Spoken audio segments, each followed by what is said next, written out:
दोस्तों, स्वागत है आप सभी का इस वीडियो में। मैं हूं मयूर मोगरे। तो हम यूपीएससी 2023 प्रीलिम्स पेपर का एनालिसिस कर रहे हैं। पॉलिटी और ज्योग्राफी ऑलरेडी कवर हो चुका है। आपने वो वीडियोस नहीं देखे हैं तो ज़रूर देखिए। मैंने एक सेपरेट प्लेलिस्ट जो है वो बना दी है।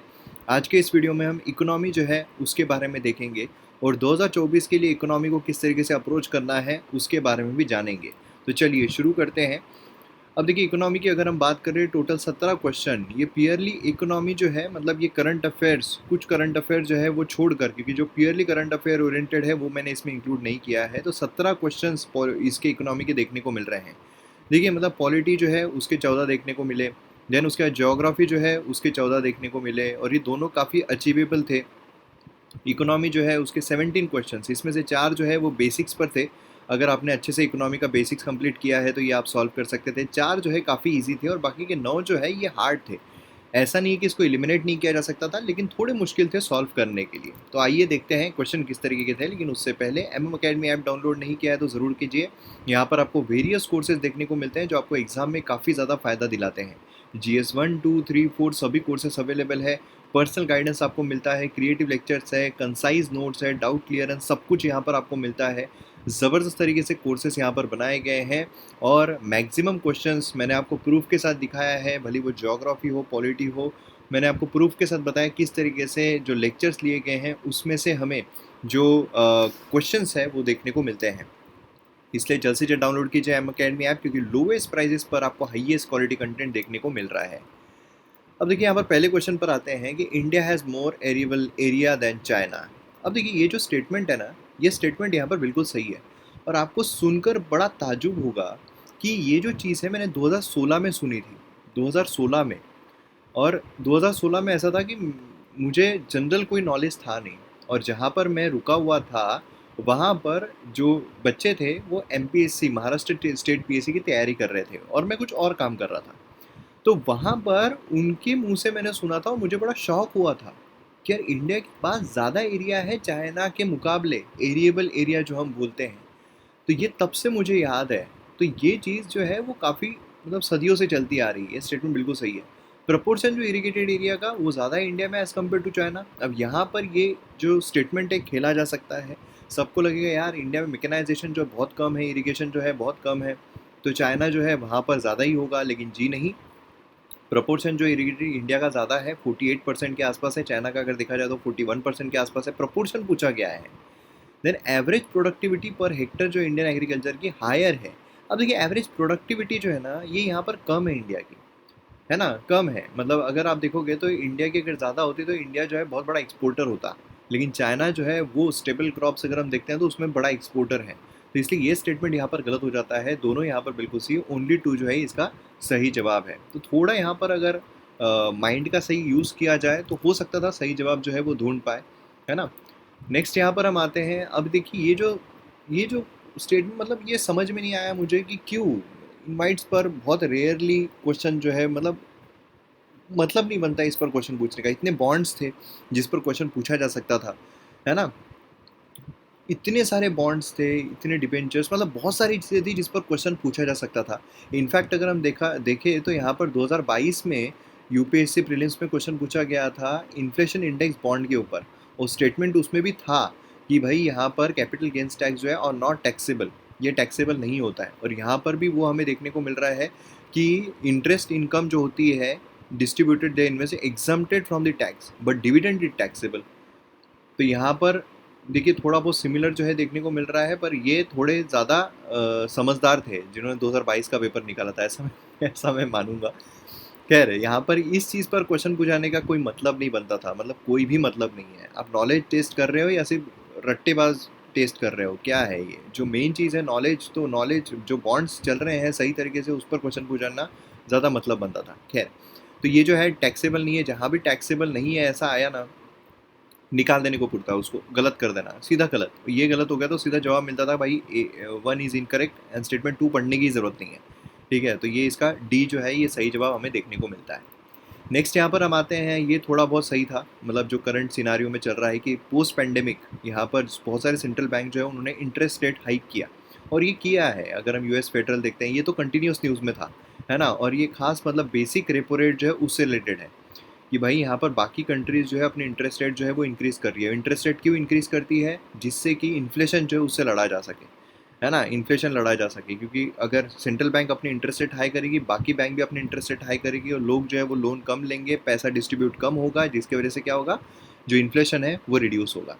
तो सेंट्रल बैंक जनरली अज्यूम करता है that have the ability to counteract the rising consumer prices by monetary policy. जो हमारी आरबीआई है, क्यों रेपो रेट बढ़ाती है अगर उनको ऐसा नहीं लगता था तो? और उसमें भी देखिए कितने जनरलिस्टिक स्टेटमेंट यहाँ पर दिए गए हैं।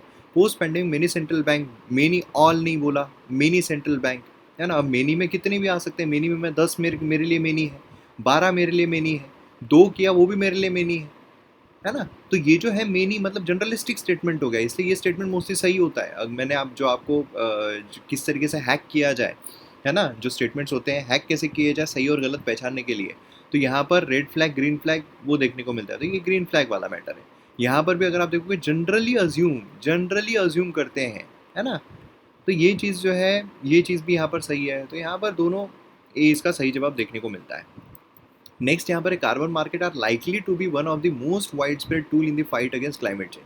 देखिए आर लाइकली टू बी कितना प्लेन स्टेटमेंट है, कितना जनरलिस्टिक स्टेटमेंट है, और कितना प्यारा स्टेटमेंट आपको दिया जाए, कितना खूबसूरत स्टेटमेंट आपको दिया जाए, एकदम बेबी जैसा स्टेटमेंट है ये।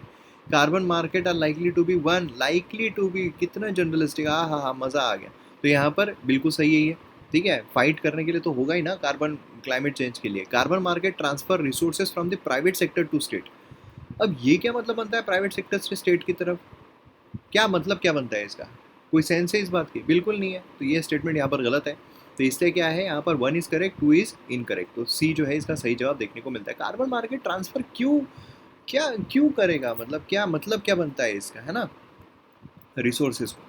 देन उसके बाद नेक्स्ट अब आते हैं, Reserve Bank of India consider to be a part of sterilise. अब ये कंप्लीट फैक्चुअल क्वेश्चन है और फैक्चुअल के साथ साथ ये बेसिक भी आता है, मतलब बेसिक्स में सब कुछ कवर होता है। तो भाई ये स्टेरलाइजेशन क्या है? Conducting open market operations. तो ये इसका सही जवाब है, ठीक है। अब ये समझाने में मैंने लेक्चर्स वगैरह में समझाया हुआ है, इसमें ज़बरदस्ती समझाया कोई मतलब नहीं है। ये बेसिक है, मतलब एनसीईआरटी में भी आपको ये जो चीज़ है वो मिल जाती है। अब ये है how many of the above are included in the capital market. अब देखिए कैपिटल मार्केट क्या होता है? कैपिटल मार्केट मतलब इन्वेस्टमेंट, जहाँ रिटर्न्स मिल रहे हैं। रिटर्न्स जो है मतलब बेसिकली समझ लीजिए कि जहाँ इन्वेस्टमेंट हो रही है। कैपिटल मार्केट मतलब मोर देन 1 ईयर्स वाला मैटर, वो हो गया कैपिटल मार्केट, नहीं तो मनी मार्केट आ जाएगा। अब यहाँ पर आप देखो गवर्नमेंट बॉन्ड मार्केट, ये 1 ईयर से ऊपर, है ना? तो ये बिल्कुल है। कॉल मनी मार्केट आ गया। मनी मार्केट कैपिटल मार्केट में क्यों आएगा? तो ये तो वैसे ही आप खारिज कर दो। ट्रेजरी बिल लेस देन, है ना, लेस देन 1 ईयर होता है, तो ये भी आप निकाल दो। स्टॉक मार्केट, बिल्कुल स्टॉक मार्केट में आप कितने भी सालों के लिए इन्वेस्ट कर सकते हो। तो बेसिकली इसका जवाब जो है वो है ओनली 2। समझाने लायक कुछ नहीं था, बहुत ईजी क्वेश्चन था। और आपको कैपिटल मार्केट मतलब क्या है ये अगर पता है तो आप इजीली इसका जवाब जो है वो दे सकते थे। ये जो चीज़ है ये आपने सुनी, मतलब बहुत रेयर चांसेस है कि आपने सुना हो। स्मॉल फार्मर लार्ज फील्ड क्या है? ये एक्चुअल में मैंने भी नहीं सुना था, ठीक है। तो मुझे भी सर्च करना पड़ा ये क्या है आंसर ढूंढने के लिए। तो यहाँ पर अगर इसका जवाब देखा जाए तो मेनी मार्जिनल फार्मर जो एरिया में organise themselves into group and synchronise harmonise selected agriculture operation, ये होता है स्मॉल फार्मर लार्ज फील्ड। ये वियतनाम जो है वहाँ से आया, जहाँ पर स्टेपल क्रॉप जो है वो उगाए जा रहे हैं। और वो उगाने के लिए बेसिकली ज़रूरत क्या पड़ती है? स्मॉल फार्मर जो है वो छोटे छोटे ये है, लेकिन लार्ज फील्ड, है ना, क्योंकि लेबर इंटेंसिव होता है वो। तो इसलिए उसके लिए लाया गया था कि मेनी मार्जिनल फार्मर जो है एरिया में एक दूसरे के साथ आते हैं, ग्रुप बनाते हैं और एग्रीकल्चर ऑपरेशन को वो अंजाम देते हैं। तो ये इसका मानना है, कहना है। अब यहाँ पर एक government of India provide minimum support price for niger seeds. अब देखिए डाउन टू अर्थ में ये आर्टिकल आया था कि India's niger seed cultivation is declining, और ये कब आया था? 21 अगस्त 2022 में। तो इसलिए करंट अफेयर से रिलेटेड था, ठीक है, करंट अफेयर से रिलेटेड था। तो इसलिए ये क्वेश्चन आया है और ये सभी इस डाउन टू अर्थ में दिया गया है कि हाँ मिनिमम सपोर्ट भी है, खरीफ क्रॉप भी है, ट्राइबल पीपल भी है। तीनों स्टेटमेंट यहाँ पर बिल्कुल सही यहाँ पर देखने को मिलते हैं, ठीक है। तो ये चीज़ आपको पता है तो पता है, नहीं पता है तो नहीं पता है, इस तरीके का ये क्वेश्चन था। नेक्स्ट यहाँ पर आते हैं ग्रीन हाइड्रोजन। ग्रीन हाइड्रोजन भी न्यूज़ में था। ग्रीन हाइड्रोजन के ऊपर क्वेश्चन पूछा जाएगा, ये मैंने कई PT 365 जो है उसमें जब मैं बता रहा था आपको करंट रिलेटेड इश्यूज, तब मैंने बोला था ग्रीन हाइड्रोजन बहुत इंपॉर्टेंट है, इस पर क्वेश्चन जो है पूछा जा सकता है। और PT 365 में होलिस्टिक तरीके से हमने ग्रीन हाइड्रोजन को कवर किया था। तो इसमें देखिए क्या बोला है, एक्सपेक्टेड टू प्ले। एक्सपेक्टेड, क्या एक्सपेक्टेड बता सकते हो? अभी मुझे बताइए, अगर बोला जाए कि AI जो है वो काय काय में आपको लगता है आर्टिफिशियल इंटेलिजेंस जो है आपको क्या एक्सपेक्टेड है कि कहाँ कहाँ वो काम आ सकता है। आप बोलोगे अभी मतलब इमेजिनेशन के बाहर है ना, आप जो इमेजिन भी नहीं कर सकते वहाँ भी एआई काम करेगा। तो आपको अगर मैं ऑप्शन दूँ कि भाई वॉशरूम में करेगा क्या, आप बोलोगे हाँ बिल्कुल करेगा। मैं आपको बोलूँगा कि आपको चांद पे जाने में करेंगे, आप बोलोगे बिल्कुल करेगा।